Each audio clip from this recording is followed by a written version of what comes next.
નમસ્કાર દર્શક મિત્રો, મા ન્યૂઝ લાઈવના કચરો ખેલે ખલક મેં કાર્યક્રમમાં આપ સૌનું સ્વાગત છે. કાર્યક્રમમાં જે સર્જક આજે આપણી વચ્ચે આપણી સાથે સંગોષ્ઠી કરવાના છે, એમની સાથે તો સંગોષ્ઠી કરશું, પણ આજે એક જેને એમ કહેવાય કે બહુ સારા સમાચાર મળ્યા છે કે ગઈકાલે આપણા કચ્છના સર્જક નારાયણ જોશી કારાયલ, પદ્મશ્રી નારાયણ જોશી કારાયલ, એમને દુલેરાય કારાણી પારિતોષિક પ્રાપ્ત થયો છે. ત્યારે કચ્છી સાહિત્ય મંડળ વતી હું આ પંક્તિઓ દ્વારા કારાયલ સાહેબને ખૂબ ખૂબ અભિનંદન, ખૂબ ખૂબ વધાઈ પાઠવું કે કારાયલ સાહેબ, શબ્દ તમને અડે ને સોનાનો થઈ જાય, શબ્દ તમને અડે ને સોનાનો થઈ જાય, અને એ બહુ થોડામાં ઘણું બધું કહી જાય. કચ્છી મા બોલીનો તમે ટહુકો છો કારાયલ, કચ્છી મા બોલીનો તમે ટહુકો છો કારાયલ, તમારો સાથ અમને દૂર દૂર સુધી લઈ જાય. ખૂબ ખૂબ અભિનંદન. અને વિશેષ આનંદની વાત એ છે કે આજે આપણી વચ્ચે જે સર્જક છે, કવિવર જયંતિ જોશી શબાબ સાહેબ, એમનું આપણે મા ન્યૂઝના સ્ટુડિયોમાં સ્વાગત કરીએ છીએ. નમસ્કાર. અને આપ જુઓ છો, આજે મારી સાથે સંગોષ્ઠી કરવા માટે કચ્છી સાહિત્ય મંડળના પ્રમુખ, જે આ કાર્યક્રમના સંયોજક છે, લાલજી મેવાડા સ્વપ્ન, એ પણ આપણી વચ્ચે અહીંયા છે. તો લાલજીભાઈ, આપણું પણ ખૂબ વિશેષ સ્વાગત છે. અને વિશેષ આનંદની વાત એ છે કે જયંતિભાઈ જોશી શબાબ, કે જેમને દુલેરાય કારાણીનો પ્રથમ પારિતોષિક, શરૂઆત થઈ જ્યારે પારિતોષિકની, મને લાગે છે 2022નો જી, એ એમને મળ્યો છે. 2023નો આપણા જેવા સર્જક મદનકુમાર અંજારિયા ખ્વાબ સાહેબને મળ્યો છે. અને 2024નો નારાયણ જોશી કારાયલને દુલેરાય કારાણી પારિતોષિક પ્રાપ્ત થયો છે. હવે શબાબ સાહેબ માટે જો મારે કહેવું હોય તો હું એમ કહી શકું કે એમને મળીએ તો લાલજીભાઈ સગડું ઝળહળ ઝળહળ. વાહ, ક્યાં વાત, સાચી વાત છે. એમને મળીએ તો સગડું ઝળહળ ઝળહળ, અને એમને કરીએ તોય સગડું ઝળહળ ઝળહળ. વાહ વાહ. એવા એક સર્જક છે જે આપણી વચ્ચે છે. આપણે એમની સાથે સંગોષ્ઠી કરવાના છીએ. હવે એમનો પરિચય તો શું આપવાનો હોય, કારણ કે એ પોતે જ પોતાનો પરિચય છે. છતાં સંક્ષિપ્તમાં હું દર્શક મિત્રો આપને એમનો થોડોક સંક્ષિપ્ત પરિચય આપું કે કાંદિવલી, મુંબઈમાં એમનો જન્મ 1949માં. એમએ સુધીનું શિક્ષણ એમણે પ્રાપ્ત કર્યું સંસ્કૃત સાથે. અને મીઠીબાઈ કોલેજમાં મુંબઈમાં એમણે શિક્ષણ લીધું. ત્યાં લગભગ 7 જેટલા પુરસ્કારો એમને મેળવ્યા છે. અને વિશેષ આનંદની વાત એ છે કે BA અને MAમાં યુનિવર્સિટીમાં એ પ્રથમ આવ્યા છે. કેટલીય વ્યાવસાયિક તાલીમો એમણે પ્રાપ્ત કરી છે. એમાં વર્કશોપ છે, એમાં સેમિનાર છે, બહોળો વ્યાવસાયિક અનુભવ એ ધરાવે છે. અને એમણે લગભગ કાશ્મીર, ભોપાલ, પટના, કાશી, ખજુરાહો, ત્રિચિનાપલ્લી, દિલ્હી એવા વિભિન્ન સ્થળોએ શબાબ સાહેબે મુલાકાત પણ લીધી છે.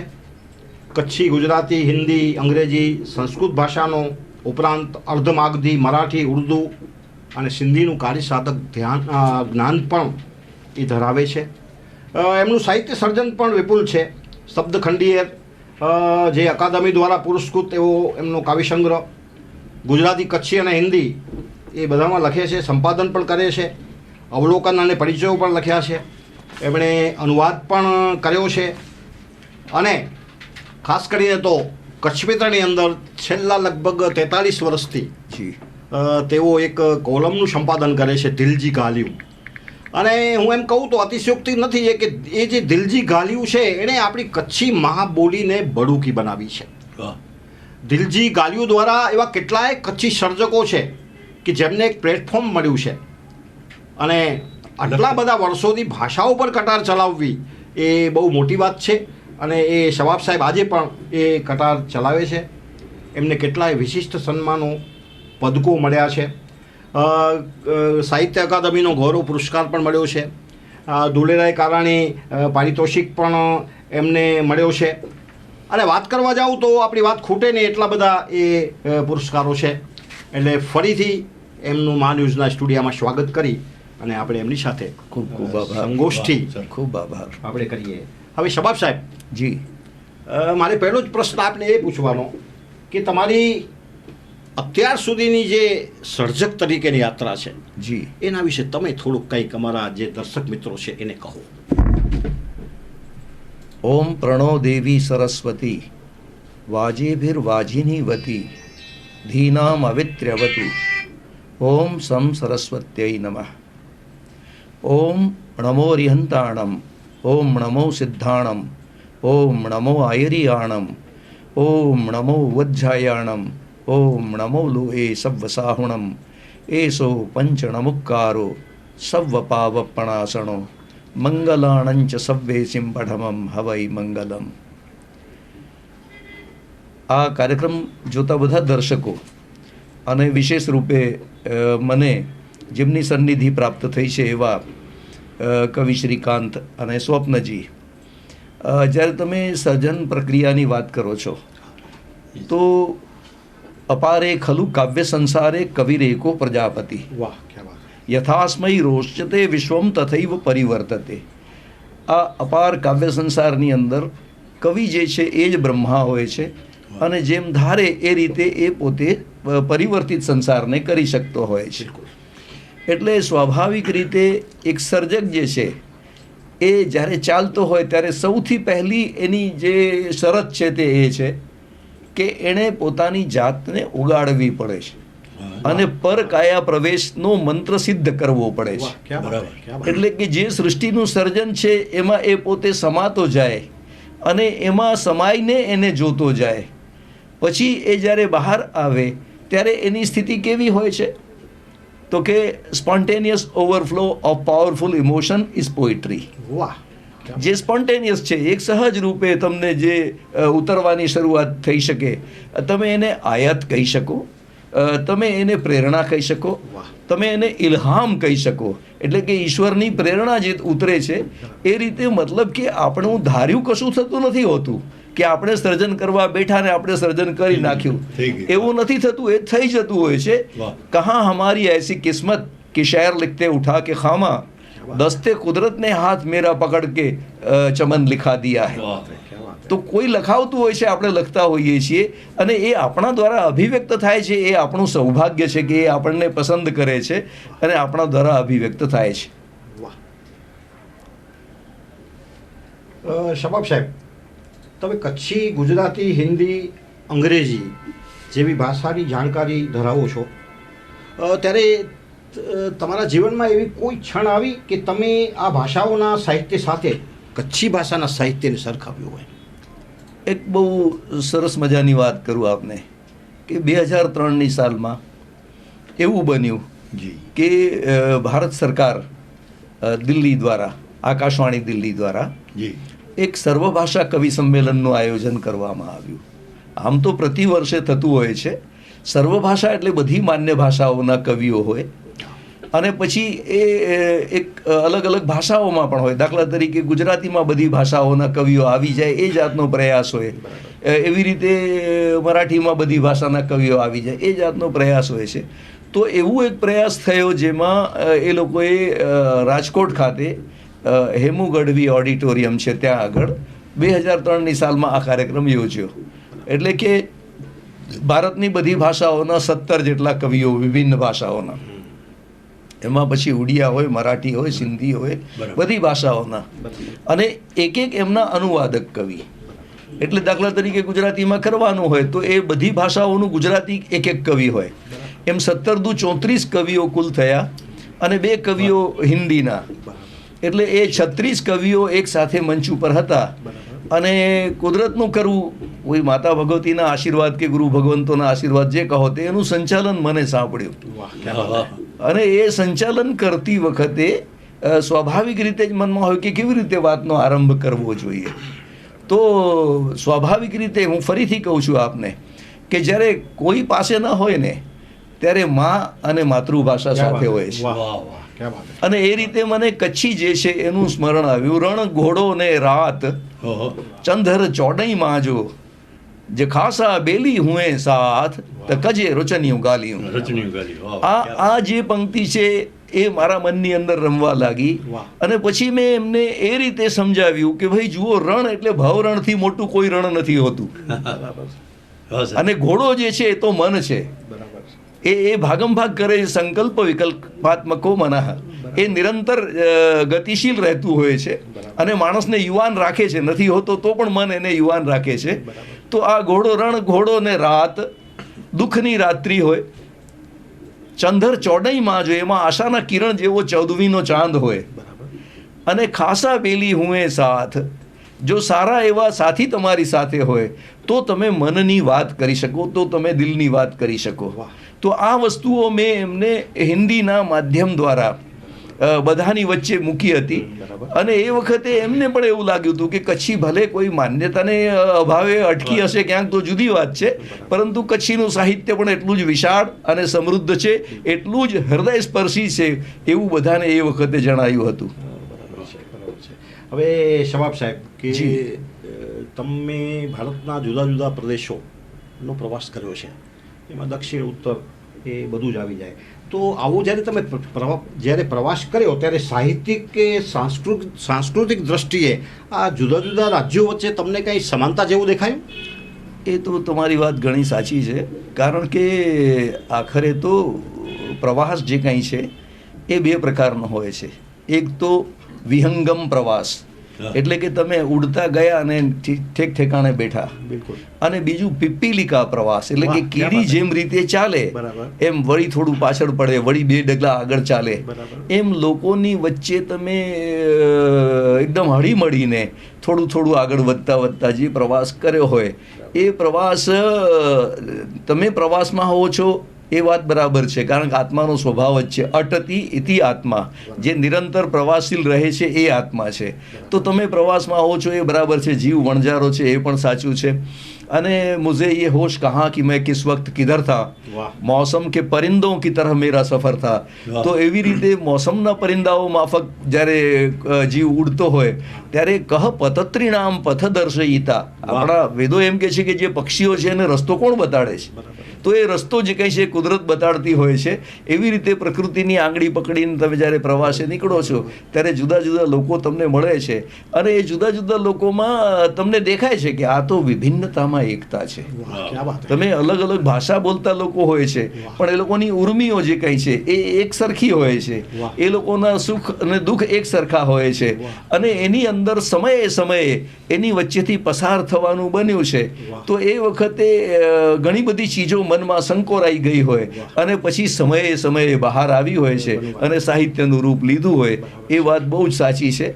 કબીર કુઆં એક હૈ પનિહારી અનેક, બર્તન સબ ન્યારે ભય પર પાણી સબ મેં એક. વાહ. નિરંતર જે એકનો જે ભાવ છે કંઈ એ રહ્યો છે. એ આપણા દેશની સંસ્કૃતિનું હાર્દ પણ એક જ છે કે તને એકમાંથી બહુની તમન્ના ને બહુમાં મને એક જોવાની ઈચ્છા, કરે છે સુરાહી તું પ્યાલામાં ખાલી, ક્યાં વાત છે. તો કરું છું હું પ્યાલા સુરાહીમાં ખાલી. અરે વાહ. તો એ રીતે એકતા જે કંઈ છે એ નિરંતર રહી છે અને આપણે સૌ એના ઉપાસકો છીએ. અવળો તમે વાત જે કરી શબાબ સાહેબ બિલકુલ સાચી, કે આટલો મોટો દેશ, આટલા બધા રાજ્યો, જુદી જુદી ભાષાઓ, જુદા પહેરવેશ, પણ છતાં એ વિવિધતામાં એકતા જે છે એ ભારત માટે ગૌરવ છે. જી. એ તમે જે વાત કરીએ. હવે શબાબ સાહેબ, અવલોકન, અનુવાદ અને પરિચય, કોઈ પણ સર્જક છે, ઘણીવાર તો એક જ સર્જક આ 3 વિધાઓ છે એ વિધાઓને જાણે છે, પણ મારે આપણે પૂછવું એ છે કે આ 3 જે વિધાઓ છે એને સ્પર્શતા પહેલાં સર્જકે અથવા સાહિત્યકારે કઈ સાવધાની રાખવી જોઈએ? સાવધાની શબ્દ કરતાં પોતે કઈ રીતે એની સજ્જતા કેળવવી વાહ, જોઈએ. વાહ, વાહ. વાહ, વાહ. ક્યાં વાત, કે આપણે ક્યાં આ વાત. પ્રકારને હાથમાં લઈએ છીએ બિલકુલ. ત્યારે આપણે કેટલી સજ્જતા કઈ રીતે હોવી જોઈએ. જેમ કે દાખલા તરીકે કોઈ અનુવાદનું કાર્ય આપણે હાથમાં લીધું હોય બરાબર. તો જે તે ભાષા વિશેનું આપણને તલસ્પર્શી જ્ઞાન ન હોય બરાબર. તો એનું અનુવાદને અડવું નહીં જોઈએ, કારણ કે એ ઘાતક નીવડી શકે છે. બરાબર.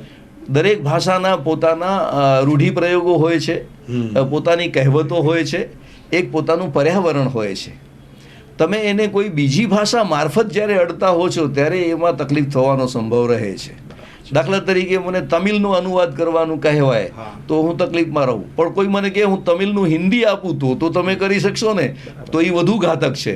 કારણ કે કોઈએ તો એનું હિન્દી કર્યું છે એટલે એ અત્તર થોડુંક તો ઉડી ગયું. વાહ, ક્યા વાત. એક જે અત્તર છે એ બીજા પાત્રમાં તમે નાખો ત્યારે થોડું ઘણું તો ઉડી જ જાય, પછી તમે એમાંથી વળી ત્રીજા પાત્રમાં નાખો, અને એમાં દરેક ભાષાનું પોતાનું અલગ અલગ પર્યાવરણ હોય. તો કોઈનું દાખલા તરીકે શીશી નાની હોય, એનું મોઢું સાંકડું હોય, એની પાસે ભાષાનો કે શબ્દ ભંડોળ ઓછો વધુ હોય, તો એ વખતે તમે કેવી રીતે એને ઓલું કરી શકો? કારણ કે એક તો આમેય હું તમને કહું, બહુ હૃદયપૂર્વક કહું છું કે અનુભૂતિ છે ને જે એ એટલી બધી ભવ્ય હોય છે ને કે કોઈ પણ અભિવ્યક્તિ એને પહોંચી શકતી નથી. તો એવી પરિસ્થિતિમાં એ લોકોએ જે લખ્યું હોય લેખકે, એ તો કોઈ રીતે મેનેજ કરી શક્યા છે, થોડુંક પોતાની રીતે એણે વ્યવસ્થાપન કરીને લખ્યું છે. તમે એમાંથી કંઈ પણ ન થાય એવું યથાતથ તમારી ભાષામાં ઉતારો, એ અનુવાદ હોય છે. હવે યથાતથમાં કંઈ ઉમેરો નથી કરવાનો હોતો, કંઈ ઘટાડવાનું પણ નથી હોતું, એને એ અસર તમારે ઊભી કરવાની હોય છે. એટલે એટલા માટે સજ્જતા કેળવવી પડે કે ભાઈ તમે એ પર્યાવરણમાં, એટલે કે ઉલટા પ્રવાહે પણ તરી શકવાની શક્તિ તમે ધરાવતા હો તો તમારે એની અંદર ઉતરવું જોઈએ, નહીં તો નમો નારાયણ કરવા જોઈએ. તો આ તો એક અનુવાદની વાત થઈ. પછી થઈ અવલોકનની વાત. હવે અવલોકન જે કંઈ છે એ કૂટસ્થ ભાવે કરવું જોઈએ. અવલોકન જે કંઈ છે એ કૂટસ્થ ભાવે કરવું જોઈએ અને કોઈ પણ જાતના રાગ દ્વેષ વગર કરવું જોઈએ. અવલોકન જે કંઈ છે એ એટલા માટે કરવું જોઈએ કે એની જે ખૂબીઓ છે એ વધુ સારી રીતે લોકો સમક્ષ મૂકી શકાય. ઘણા લોકો એમ કહે છે કે ભાઈ સંતુલિત રીતે તમે એની ખામીઓ પણ દર્શાવો. તો એ મામલામાં હું બહુ સચેત રહ્યો છું, કારણ કે એવું સંભવે કે જે ખામીઓ મને દેખાતી હોય એ ના પણ હોય. એટલે તમે કઈ નજરથી ખામીઓ ગોતો છો એ બહુ અગત્યનું હોય છે, અને એને લીધે સર્જકને કોઈ ઠેકાણે અન્યાય ન થાય એ બહુ અગત્યનું છે. કારણ કે હમારે શીશા એ દિલ કો સંભલ કર હાથ में लेना, નજાકત इसमें इतनी है कि नजर से जब गिरा टूटा. તો જ્યારે જ્યારે વ્યક્તિ લખતો હોય છે ભાવપૂર્વક, ત્યારે ત્યારે તમે એને કઈ પરિસ્થિતિમાં લખ્યું છે. કોઈ નેકી નથી જોતું, કોઈ દૂષણ નથી જોતું, જગત એક જ નજરથી કઈ બધા લક્ષણ નથી જોતું, બીજાની માન્યતા પર તું ન તારું મૂલ્ય આંકી લે, કે ખુદની જાત ઓળખવા કોઈ દર્પણ નથી જોતું. તો એ રીતે આપણે એને નજર સમક્ષ રાખીને એ કયા પર્યાવરણમાં કઈ રીતે કઈ સ્થિતિમાં આ લખાયું હશે એનો વિચાર કરીને આપણે જો અવલોકન આપીએ તો મને લાગે છે કે આપણે થોડું ઘણું પણ એને ન્યાય કરી શકીએ, અને એને ન્યાય કરી શકીએ સાથે શ્રોતાઓને કે વાચકોને પણ ન્યાય કરી શકીએ, કે દર્શકોને ન્યાય કરી શકીએ જો આપણે આ જાતનું અવલોકન આપીએ તો. જો ન આપીએ તો આપણે ગુનેગાર ઠરીએ છીએ, પહેલાં આપણી નજરમાં ને પછી દુનિયાની નજરમાં. કારણ કે લોકો એમ કહે છે કે ભાઈ આ તો આવું જ કરી શકે. તો આપણે આપણી મર્યાદાઓથી ઉપર ઉઠવા માટે સજ્જતા કેળવવી જોઈએ. એ આ અવલોકનનું બીજું પાસું છે. હવે ત્રીજું પાસું જે છે એ છે પરિચયનો. હા, તો પરિચય જ્યારે કોઈ વ્યક્તિનો આપતા હો ત્યારે તમારે આમ ગાગરમાં સાગર સમેટવાનો હોય છે, કારણ કે બધું તો તમે આપી નથી શકતા છે ને. અને બહુ સાચી વાત હું તમને કહું, મરી સાહેબનો એક સરસ મજાનો શેર છે કે ગઝલમાં મારા વિચારો હું દર્શાવી નથી શકતો, કે બધા વાદળ તો ખુદ અલ્લાહે વરસાવી નથી શકતો.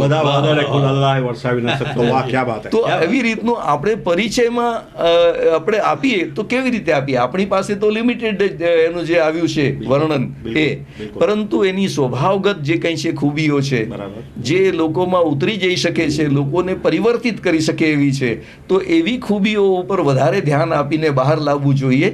કારણ કે પરિચય આપતી વખતે આપણો દ્રષ્ટિકોણ સદૈવ સકારાત્મક રહેવો જોઈએ, વિધેયાત્મક રહેવો જોઈએ, તો જ આપણે એ મામલામાં સફળ થઈ શકીએ. દર્શક મિત્રો, સર્જક સાથેની સંગોષ્ઠીમાં આજે અમારી સાથે લાલજી મેવાડા સ્વપ્ન પણ છે. એટલે જયંતિભાઈ જોશી સભાની સાથે પ્રશ્નોત્તરી કરવા માટે આગળ હું લાલજીભાઈને આમંત્રણ આપું. લાલજીભાઈ મેવાડા સ્વપ્ન. નમસ્કાર સાહેબ. નમસ્કાર. મારો પ્રશ્ન એ હતો કે આજે કશ્મીરમાં આપની કોલમ લગભગ 45 થી 43 વર્ષ થયા ચાલે છે, 43 થી 45 વર્ષ થયા, અને તે પણ ભાષાની.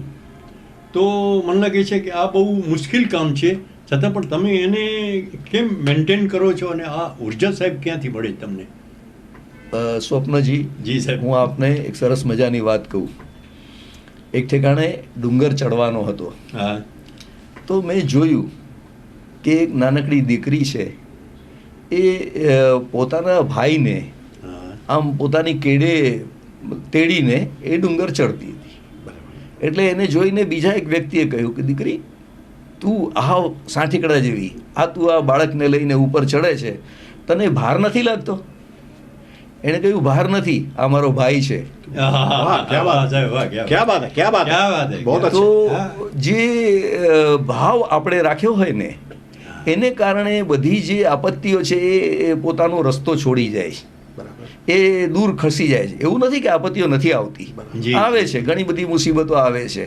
અને થ્રુ થિક્સ એન્ડ થિન્સ, દાખલા તરીકે ક્યારેક ભૂકંપ હોય, હા. ક્યારેક કોઈ બીજી કોઈ મેન મેડ અથવા તો નેચરલ કેલામિટી હોય, બરાબર. માનવ સર્જિત હોય કે પછી કુદરતી હોય, આપત્તિઓ વચ્ચે બરાબર. પણ આપણા મનમાં તો એક લવ જાગવી જોઈએ કે આપણે માતૃભાષા માટે ઊભા છીએ. બરાબર. અને બીજો ભાવ એ છે કે બધાને સાથે લઈને ચાલવાનું છે. બરાબર. જમી को लेके चलो, आसमां को लेके चलो, વાહ. ચલો તો કાયનાત લેકે ચલો. વાહ. આખી જે બધાને સાથે લઈને, કારણ કે ભાષાનું જે ભાવ છે હા. એ તો જગન્નાથના રથ જેવો છે. હા એમાં બધા લોકોએ ખેંચવું પડશે તો રથ આગળ વધશે. સાચી એક વાત છે. જણાથી આ રથ આગળ વધતો નથી હોતો. એટલે આપે જોયું હશે કે અહીંથી 81 થી આ યાત્રા જ્યારે શરૂ થઈ, ત્યાર પછી તો હું મુંબઈ મારી ટ્રાન્સફર થઈ, ત્યાં ગયો 2 વર્ષ, પછી સુરત ગયો તો ત્યાં, અને એમાં જાતના અને ભાતના સમય સંજોગો આવ્યા, ક્યારેક શરીર સાથ ના આપે, ક્યારેક મુસીબતો હોય. બધાની વચ્ચે પણ એક વાત તો પાકી છે કે નિયમસર ત્યાં મેટર પહોંચવું જોઈએ.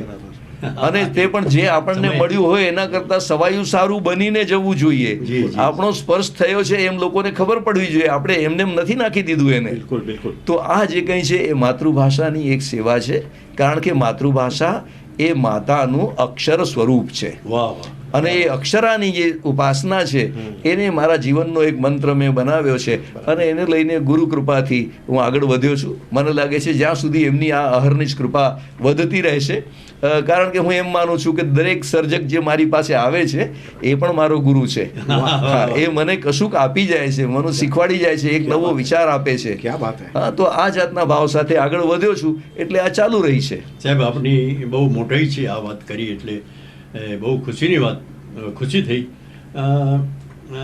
ભારતના પૂર્વ વડાપ્રધાન સદગત રાજીવ ગાંધી જ્યારે કચ્છમાં જી, આવેલા, જી ત્યારે આપે દુભાષિયાની સેવા આપેલી, જી. દુભાષિયા તરીકે, બરાબર? તો તે સમયનો કોઈ યાદગાર પ્રસંગ અમારા શ્રોતાઓને સંભળાવો સાહેબ? એક બહુ સરસ આપે પ્રશ્ન પૂછ્યો છે. આમ તો उजाले अपनी यादों के हमारे साथ रहने दो, વાહ, વાહ, વાહ. न जाने किस घड़ी में जिंदगी की शाम ढल क्या જાય, बात છે ને. વાહ. તો આવા જે પ્રસંગો છે એ બહુ યુનિક છે. કલેક્ટર સાહેબે ભગત સાહેબ હતા એ વખતે, અને એમણે મારી પસંદગી કરી દુભાષિયા તરીકેની, જી, જી. અને આકાશવાણી પાસેથી એમણે મને ડેપ્યુટેશન પર માંગ્યો બરાબર. કે આ પ્રસંગ પૂરતો તમે એને રિલીવ કરો ને અમારે ત્યાં આવી જાય. તો અહીંથી મને રિલીવ કરી દીધો. હવે ત્યાં કોઈ મારી જવાબદારી સ્વીકારવા તૈયાર નહીં, એ મોટામાં મોટી યાદગાર. હા. કોઈ તમારું કંઈ લેવા તૈયાર નહીં, તમારે તમારી રીતે જે કંઈ કરવાનું છે કરો, ન કરો તો તમે જાણો. વાહ. ઓહ, સમજ્યા? અચ્છા. હવે એવી પરિસ્થિતિમાં ભાગ્ય સંજોગે આકાશવાણીમાં જ એક વખતે કામ કરેલ યુપી પરમાર નામના ભાઈ, એ માહિતી ખાતામાં નાયબ માહિતી અધિકારી તરીકે હાજર હતા. બરાબર. એમને મેં રિક્વેસ્ટ કરી, મતલબ કે યુ શુડ બી રિસોર્સફુલ, તમને ક્યાંથી શું મળી શકે એનો તમારે પોતે જ ઉપાય કાઢવાનો છે. વાહ. તું થાકી જશે તો કેમ ચાલશે કે તારી જ લાશ છે અને તારો જ સ્કંદ છે. વાહ, વાહ, સાહેબ. તો એ રીતે એમની પાસે મદદ માંગી. એમણે મને ત્યાં પહોંચાડ્યો માહિતી ખાતાના પત્રકારો સાથે. હવે શિકારપુર નામનું ગામ છે, બહુ ઇન્ટિરિયર સાઈડનું ગામ. તો એવી પરિસ્થિતિમાં ત્યાં પહોંચાડ્યા પછી પત્રકારો તો ત્યાં રોકાઈ ગયા કે હેલીપેડ ઉપર રાજીવજી ઉતરશે ને અમે એમની સાથે વાત કરીશું. હવે મારે તો જવાનું હતું જ્યાં ખામણા ખોદાતા હતા, જ્યાં એ શ્રમજીવી કામ કરતા હતા એ સ્થળે. તો મારે ત્યાં પહોંચવા માટે વળી બીજા કોઈની મદદ લેવી પડી. બરાબર. આ લોકોને મૂકીને હું એકલો ત્યાં ગયો અને ત્યાં ગયા પછી થોડી જ વારમાં રાજીવ ગાંધીજીનું હેલિકોપ્ટર આવ્યું, ઉતર્યું, થોડી વારમાં એ ત્યાં પહોંચી પણ આવ્યા અને ખામણા ખોદાતા લોકો સાથે એમણે વાતચીત પ્રારંભ કરી. બરાબર. એ વખતે બાજુમાં એક બાવળનું ઝાડ હતું. એ બાવળના ઝાડ પાસે એક નાનકડો તરુણ કહી શકાય, બહુ નાનો નહીં હશે, 15-16 વર્ષની ઉંમર હશે, તો એણે ફાળિયું બાંધેલું ને ઊભો હતો ત્યાં. એને એવું હતું કે આ કોણ આવે છે, આની સાથે આટલા બધા માણસો આવે છે, એક કુતૂહલ હતું. આપણે જોયું રાવજી, પછી એમણે આને જોયું એટલે એને પૂછ્યું અને એણે મારા મારફત પૂછવાનું તો મને કે જોશીજી આપ इनसे पूछिए कि क्या नाम है इनका. એટલે મેં નામ પૂછ્યું એનું. ये पूछिए क्या करता है, ભાઈ કરો કરીએ તો એણે કહ્યું કે હું તો મીઠાની ફેક્ટરીમાં કામ કરું છું. એમ કહ્યું એટલે રાજીવજી સમજ્યા કે મીઠા એટલે જેને આપણે મીઠાઈ કહીએ. હા, મીઠાઈ. તો મીઠાઈ ની કે મીઠાઈ की यहाँ फैक्ट्री है क्या? એટલે કીધું નહીં નહીં, वो नमक की फैक्ट्री की बात कर रहा है. સમજ્યા? એટલે એ થયું. પછી એને પૂછ્યું કે તું આ ઝાડ છે જે એ इनको ये पूछो कि जिस पेड़ के पास खड़े हैं वो किसका पेड़ है, क्या है. હા, એટલે આ જે ઊભું હતું ઝાડ એના વિશે મેં પૂછ્યું કે ભાઈ તું ઊભો અહીં ઝાડ કોરે જોઈએ. એટલે એને મને કચ્છીમાં જવાબ આપ્યો, એ કોંગ્રેસી બાવર હે. હવે તમે વિચારી શકો કે આ શબ્દ વાપરવાથી આખા વાતાવરણમાં કઈ જાતનો સોપો પડી જાય. અને બીજી જ ક્ષણે મારે એનો અનુવાદ કરવાનો હતો. એટલે રાજીવજીએ મારી સામે જો ક્યાં કહે રહા હે, એટલે મેં કીધું સર ये कह रहा है कि ये विलायती बबूल है. હવે આટલા આ ફરકથી શું જે જે ટ્વિસ્ટ છે, આ કોઈ જે ભાવાનુવાદ પણ નથી, આ તો જે સ્પોન્ટેનિટી છે, જે તમારે હૈયા ઉકલત છે અને જે તરત જ એ વખતે તમે સૂઝે અને જે વસ્તુ તમે ટર્ન કરી એને કારણે એ પરિસ્થિતિ સચવાઈ ગઈ. અને આપને નવાઈ લાગશે કે એ વાતચીત પૂરી થઈને તરત જ રાજીવજીએ ત્યાં લોકોને નાનકડા ગ્રુપને સંબોધન કર્યું. સંબોધન પછી એ જવાના હતા બીજે કોઈ ઠેકાણે, પરંતુ મને કોઈએ કહ્યું કે આ તો રાજીવજી છે એ કોઈ સિક્યોરિટીને માનતા નથી, ગમે ત્યાં કોઈના ભૂંગામાં જશે, કોઈ બાળકને તેડી લેશે, એની સાથે વાતચીત કરશે. એટલે મને થયું કે મારે એમની સાથે રહેવું જોઈએ, કારણ કે અનુવાદક તરીકે મારી ફરજ છે. પણ મને પાછું ગાડીમાં કોણ બેસાડે? એટલે એમની સાથે જવા માટે આખો કાફલો ઉપડ્યો તરત જ. અને મિનિટ 2 મિનિટમાં જ મારે ડિસિઝન લેવાનું હતું કે શું કરવું કંઈ. એટલે હું એની કારમાં સાથે સેજ દોડીને એક જે કાર હતી ને એનો દરવાજો મેં ખેંચ્યો, ખુલી ગયો અને હું ચાલતી કારમાં બેસી ગયો. ગાડીની બહુ સ્લો મોશન હતી, કારણ આખો કાફલો ઉપડતો હતો. એટલે અંદર ઘૂસી ગયો તો અંદર માખનલાલ ફોતેદાર હતા, એમના ખાસ જે કોંગ્રેસના હતા એ. તો એમણે મને કહ્યું, જોશીજી क्या कर रहे हैं आप, अभी लग जाता आपको, बैठी बैठी क्या है.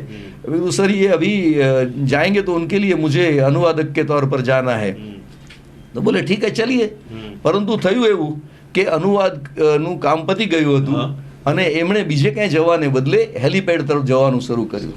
હવે હેલિપેડ તરફ જવાનું શરૂ કર્યું તો ચાલતી કારથી મારાથી ઉતરાય નહીં અને આખા કોન્વોયની અંદર વચમાં કોઈ કાર ઊભી રાખે નહીં. તો હું એમની સાથે ગયો. મને ફોતેદાર સાહેબ કે આપ ऐसा करिए, हमारे साथ चलिए और आप हेलीकॉप्टर में बैठ जाइए, जगह है उसमें और भी पत्रकार हैं तो आपको वहाँ भी आप ये काम करिएगा.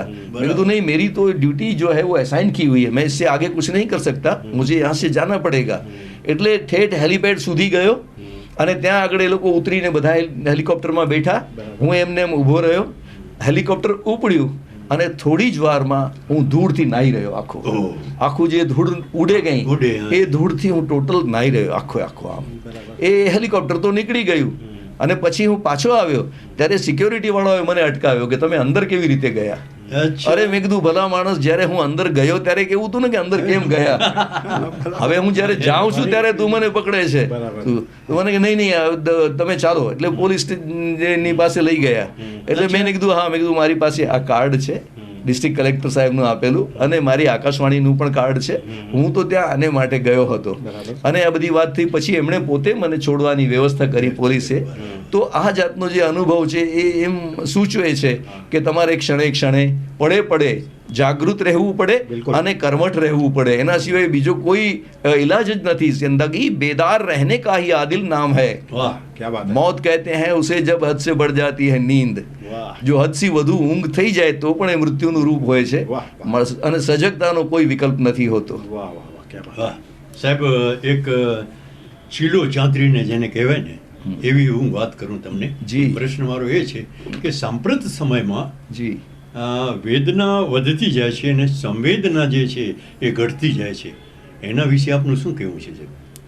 આમાં સ્વપ્નજી જે માણસના સ્વભાવનું લક્ષણ છે જી જી.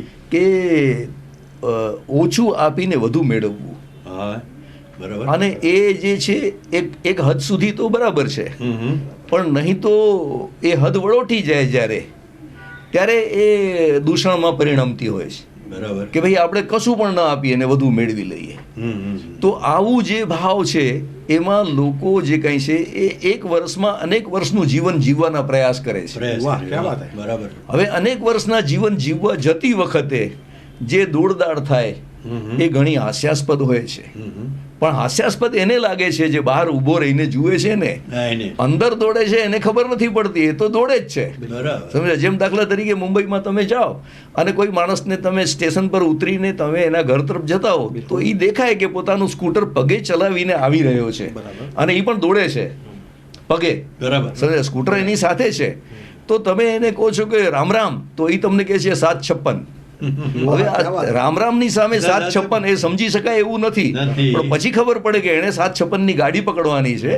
જો એ ગાડી નીકળી જશે તો આખો દિવસ તૂટશે એનો. એટલે એની સાથે દોડતા રહીને મેં એને પૂછ્યું કે ભાઈ આ શું છે? તો કે ગાડી નીકળી જશે એટલે જલ્દી જવાનું છે. એને દોડતા દોડતા આ બધું એને મળવા જનાર એટલે મારે પણ દોડવું પડ્યું. અને પછી મેં એને કહ્યું કે જો જવું જ છે આટલી જલ્દી, તો પછી આ સ્કૂટર પર બેસતો કેમ નથી? સ્કૂટર નથી ચાલતું? એ કે ચાલે તો છે, તો પછી બેસતો કેમ નથી? તો કે એટલી વાર કોને છે? તો આટલી પણ વાર ન હોય જો સ્કૂટર ઉપર ચડવા જેટલી પણ. તો આવી રીતે આપાધાપી જે છે એમાં વેદનાઓ જે કંઈ છે એ તમારી વધતી જાય, અને સામે પક્ષે બીજા માણસો છે એ સંવેદન શૂન્ય થતા જાય. આપણે શું ભલે મરતો. સમજ્યા? એટલે એવું તો થતું હોય છે કે જેને કારણે લોકો જે છે એ પોતાની જાતને અલગ, મતલબ કે આમ તો આપણી ભારતીય સંસ્કૃતિ એમ કહે છે કે man is not an island. આપણે એકબીજા સાથે સંકળાયેલા છે. तू है अगर मुझसे खफा तो खुद से खफा हूं मैं भी, मुझको पहचान कि तेरी ही अदा हूं मैं भी. તો પછી જો માણસ આપણે બીજાને ન ઓળખીએ, આપણે એના તરફ આપણે શું એમ કરીને નીકળી પાંજે કરો એવું કરીને નીકળી જઈએ, તો પછી એ જે વેદનાઓ વધ્યા કરશે અને આપણામાં સંવેદન શૂન્યતા વધ્યા કરશે. એટલા માટે જો માણસ થોડોક પોરો ખાય, થોડુંક વિચારે, થોડુંક શાંતિથી કામ લે, તો મને લાગે છે કે એકબીજાના સુખ દુઃખ વહેંચવાથી આપણે વધુ સારી રીતે માનવ બની શકીશું. બિલકુલ. સાહેબ, શ્રોતા મિત્રો, હવે આપણી સાથે મુંબઈથી લાઈવમાં જોડાય છે જાણીતા સાહિત્યકાર રવિ પેથાણી તિમિર. રવિભાઈ, સ્વાગત છે રવિભાઈ આપનું. નમસ્કાર. નમસ્કાર. નમસ્કાર સાહેબ. નમસ્કાર. સભાજી, મારો એક પ્રશ્ન છે. જી. વેલજી ગાલ્યું જે છેલ્લા લગભગ 4 દશકથી પણ વધુ સમયથી ચાલુ છે, જી, ખરેખર એક પડકાર ગણી શકાય. કારણ કે એક તો પ્રમાણમાં ઓછી ખેડેલી ભાષા, તે પણ આજથી 4 દાયકા પૂર્વેની. જી. સર્જકો પણ નવા, સ્વીકાર અસ્વીકારનું પણ સોર્ટિંગ કરવું પડે, અને ખાસ તો દર અઠવાડિયે પહોંચાડવું પડે. વચ્ચે વ્યવધાનો આવે, કોરોના આવે કે બીજી પણ ઘણી બધી આપત્તિઓ વચ્ચે કચ્છમાં તો આવ્યા જ કરે છે. તો એમાં ટાઈમ મેનેજમેન્ટ કરવું, તો આ બધું તમે કઈ રીતે હેન્ડલ કરી શક્યા? એ કહેશો તો સંપાદકોને અને બધાઓને કંઈક જાણવાનું મળશે, પ્રેરણા મળશે. તિમિર સાહેબ, તમારો પ્રશ્ન ખરેખર બહુ સારો છે, પરંતુ આ વાત હું હમણાં થોડી વાર પહેલા જ આની અંદર આપી ચૂક્યો છું. હું આપને એટલું કહીશ કે જ્યાં ચાહ ત્યાં રાહ. જો તમારી ઈચ્છાઓ પ્રબળ હોય અને તમારે ખબર જ છે કે તમારે આ બધી ચીજો તો આવવાની છે, નહીં આવે તો જ નવાઈ છે, તો એ બધાની વચ્ચે રહીને ક્યારેક તમારી પોતાની શરીરે અસુખ હોય, ક્યારેક તમારી પરિસ્થિતિઓ તમને અનુકૂળ ન હોય, ક્યારેક કાર્યાલયનો સમય પણ તમને અથવા જે સાહેબો બેઠા હોય એ પણ તમને ના પાડે કે તમારે આ નથી કરવાનું, તે છતાં પણ તમારે એ કઈ રીતે કરવાનું છે એ તો ટેક્ટફુલી જ છે. એ તમને કોઈને શીખાડી નથી શકાતું હતું. હૈયા ઉકલતની એ વાત હોય છે, અને એમાં એક જ પ્રેરક બળ હોય છે કે હું મારી માતાની સેવા કરી રહ્યો છું. જે અક્ષરા સ્વરૂપ છે, જે એ મારા હૃદયે વસેલી છે અને એ મારે કરવાનું છે, મારા માટે એ આવ્યું છે, એ મારું સૌભાગ્ય છે, અને એ સૌભાગ્યને મારે ચાલુ રાખવું છે. એ ધારા સાથે કામ કરતો રહ્યો છું, અને એમાં આપના જેવા મિત્રોનો સહયોગ પણ મળતો રહ્યો છે સમયે સમયે. ખૂબ ખૂબ આભાર આવા પ્રશ્ન બદલ. બીજો પ્રશ્ન મારો એ છે કે સતત મુસાફરોના સંચાલનને કારણે અનેક સર્જકોના સંપર્કમાં આવ્યા, નવો બી તો એમાં પ્રમાણમાં વધારે છે. તો આમ તો જન્મે જ છે કવિઓ, સર્જકો, પણ એમને કયા પુરુષાર્થો કરવાના છે જેનાથી એમના જે કવિત્વ છે એની અંદર જરાક દમદાર આવે, એક સારું કવિતા બને, એના માટે એમણે કયા પુરુષાર્થો કરવાના રહ્યા? એમાં પુરુષાર્થમાં સાદો એક સરસ મજાનો શેર છે કે પડે લિખોं से भी चेहरे पढ़े नहीं जाते, पढ़े लिखों से भी चेहरे पढ़े नहीं जाते, हर एक शख्स की अपनी अलग कहानी है. તો આ જે લોકો ચહેરા વાંચી શકે છે, જે લોકો આ સૃષ્ટિનું સર્જન છે એને વાંચવાનો પ્રયાસ કરે છે, એ લોકો કશુંક નવું આપી શકે છે. અને જો એ નથી કરતા તો ઘણી બધી ચીજો છૂટી જતી હોય છે, અથવા તો ચરવિત ચરવણ આવતું શરૂ થઈ જાય છે. એ આજે મોટામાં મોટો દોષ છે કે આપણે કશું નવું કરતા નથી. એ જે છે એ જુદા જુદા રૂપે એકની એક વસ્તુ, ચવાઈ ગયેલી વસ્તુ આપવાની શરૂઆત કરી છે, અને એને લીધે લોકો એમ કહે છે કે તમારી સત્વશીલતા ઘટી છે, તમારો વ્યાપ ઘણો વધ્યો છે. દાખલા તરીકે સર્જકોની સંખ્યા કદાચ 200, 250, 500 થઈ હોય, થઈ શકે છે, પણ એમાંથી નીકળ્યું શું? તો એને માટે આ બહુ અગત્યની વસ્તુ છે જે ગાંઠે બાંધવા જેવી છે કે તમે જે કંઈ કહો એ અપૂર્વ હોવું જોઈએ, કંઈક નવું હોવું જોઈએ, સમથિંગ ન્યૂ. એક નહીં કે એકને એક વાત, મુझे इश्तहार सी लगती हैं ये मोहब्बतों की कहानियाँ. જ્યારે હું આ પ્રેમની કવિતાઓ સાંભળું છું તો મને એમ લાગે છે કે આ તો જાહેરાત છે, એના વગર કાંઈ છે નહીં કંઈ. મુझे इश्तहार सी लगती हैं ये मोहब्बतों की कहानियाँ. હવે આ આખી ઇશ્તેહાર જેવી ન લાગે એને માટે શું કરવું જોઈએ?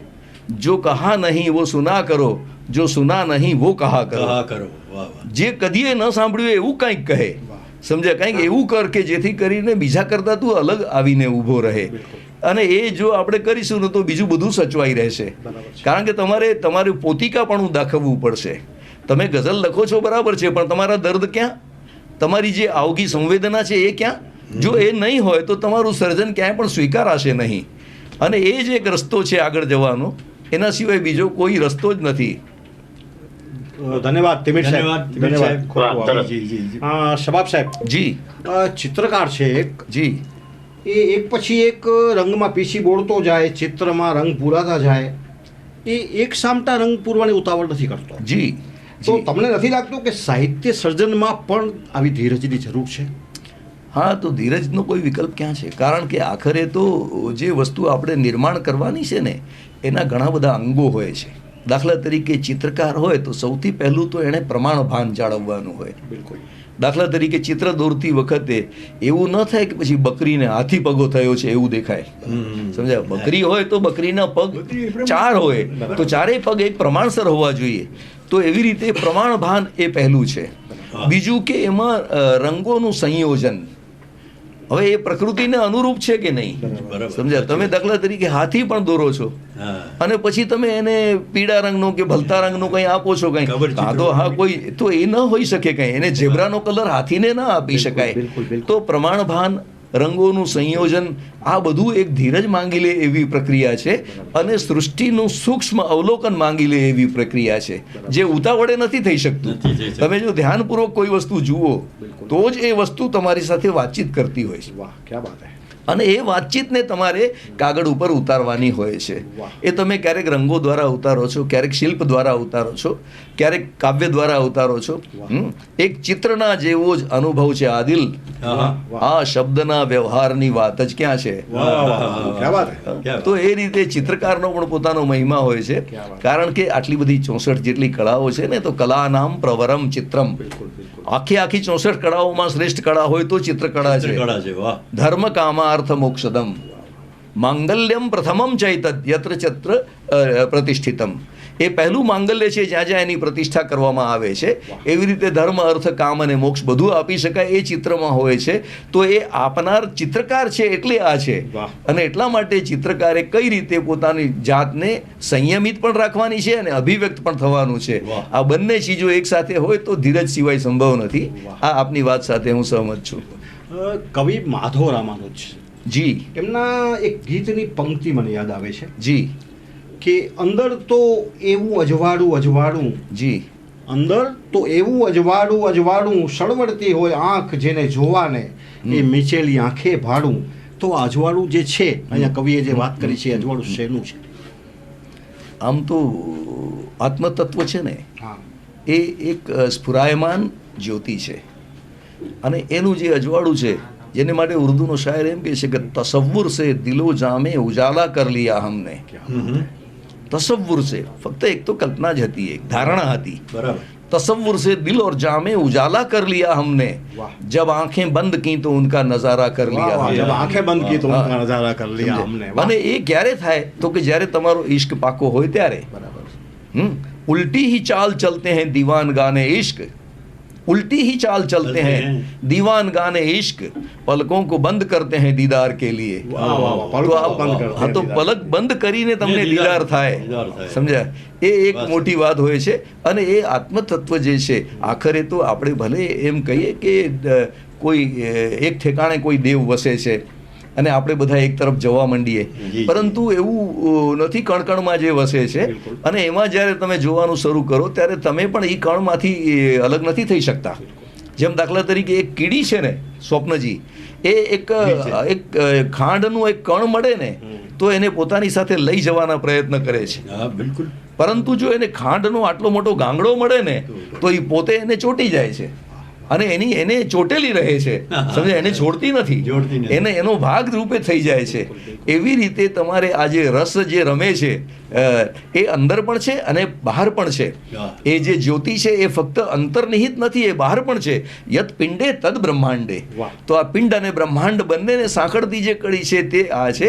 એટલા માટે તુલસીદાસજી કહે કે રામ નામ મની દીપ ધર, જીહ દેહરી દ્વાર, તુલસી ભીતર બહારો જો ચાહસી ઉજિયાર. જો ભીતર અને બહાર અજવાળું જોઈતું હોય તો તું રામ નામના મણીને જીહ દેહરી દ્વાર, જીભ રૂપી જે ડેલી છે એના દરવાજે મૂક.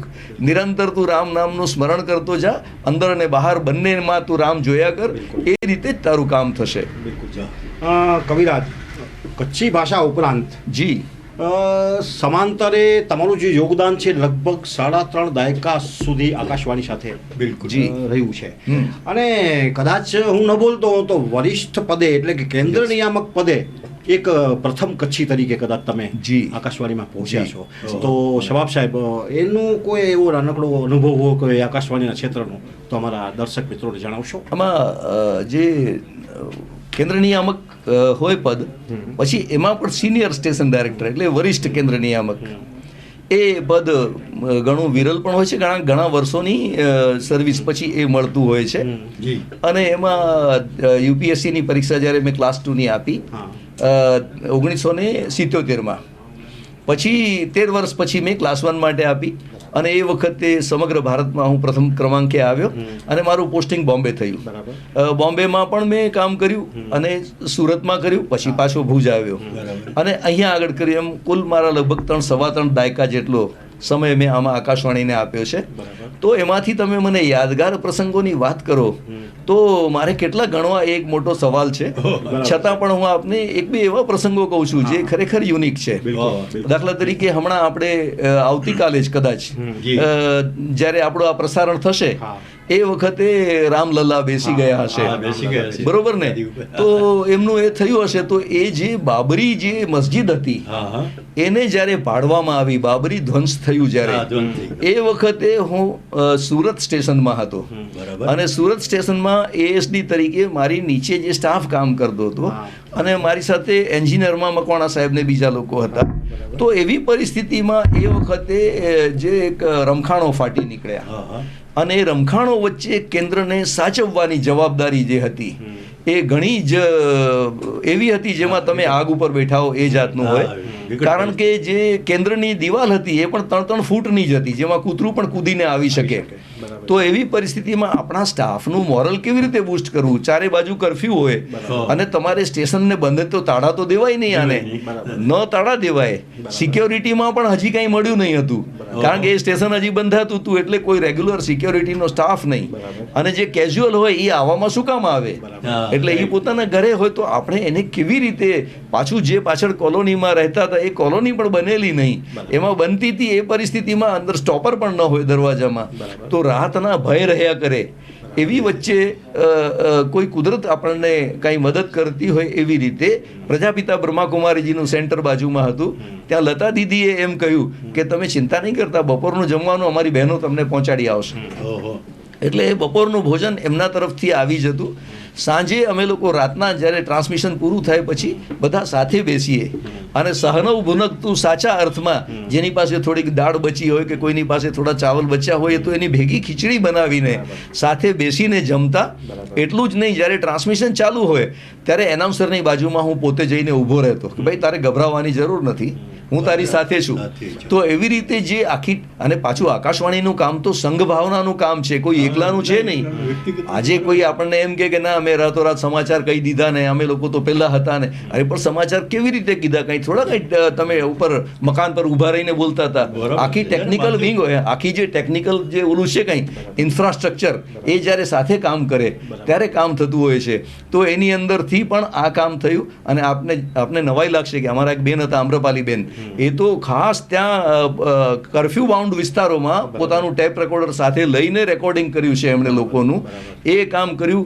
એવી રીતનું જે બીજા લોકોએ પણ કર્યું. અને આ એક સંઘ ભાવનાને લીધે એક એપ્રિશિએશનનો લેટર પણ પછી તો મળ્યો. આપણને એપ્રિશિએશન તો પછી મળતું હોય છે, પણ એક ચોટ તો તમારે જાતને હોમવાની હોય છે. અને એ પરિસ્થિતિ એવી હતી, હું આપને કહું કે મારા ઘરે પણ સમાચાર ન પહોંચે કે હું ક્યાં છું કે ક્યાં નહીં. તો એવી પરિસ્થિતિમાં કોઈ મેજર ચંદ્રન કરીને જે વ્યક્તિ હતા એ ત્યાં આવ્યા અને એમણે મને કહ્યું કે તમારા વાઈફ પૂછા કરે છે તમારી, તો હું વાયરલેસથી તમારા સમાચાર ત્યાં પહોંચાડું કે હવે બરોબર છે.